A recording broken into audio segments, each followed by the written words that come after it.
Idea of asking the son I abandoned to pay for his sick half-brother's treatment. I know this is going to make me sound like a piece of trash, but I need to get this out. I never wanted my first son. I was 18. I was an irresponsible, aimless teenager who went to a party and ended up with a life inside me completely unplanned.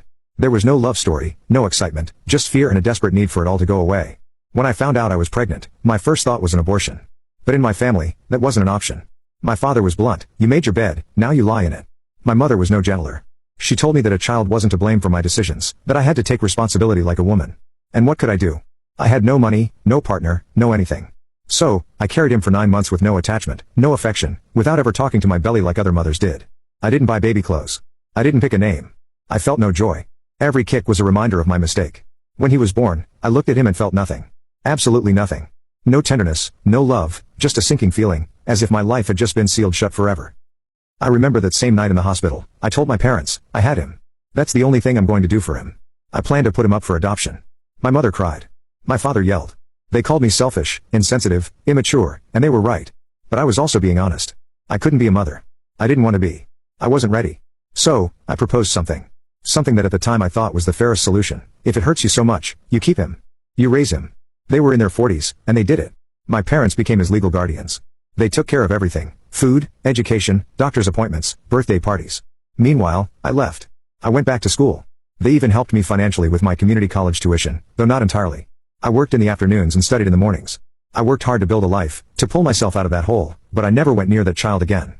I never went to a parent-teacher conference, never bought him a gift. I never heard his voice or saw him take his first steps. Not because I hated him, but because he represented everything I wanted to leave behind. At 22, I graduated with my teaching certificate. At 26, I married Mark. I told him, without much detail, that I'd had a son at 18, but that my parents had raised him. He didn't judge me. He never brought it up again. At 35, I had a second son, Samuel. This time, he was planned. This time, I cried when I held him in my arms. This time, I felt something, and I never ever told Samuel about Daniel. Not Mark, not Samuel, not anyone. That chapter was sealed. In my mind, that son didn't exist. I erased him like someone who rips a page from a book and throws it into the fire. And for many years, it worked.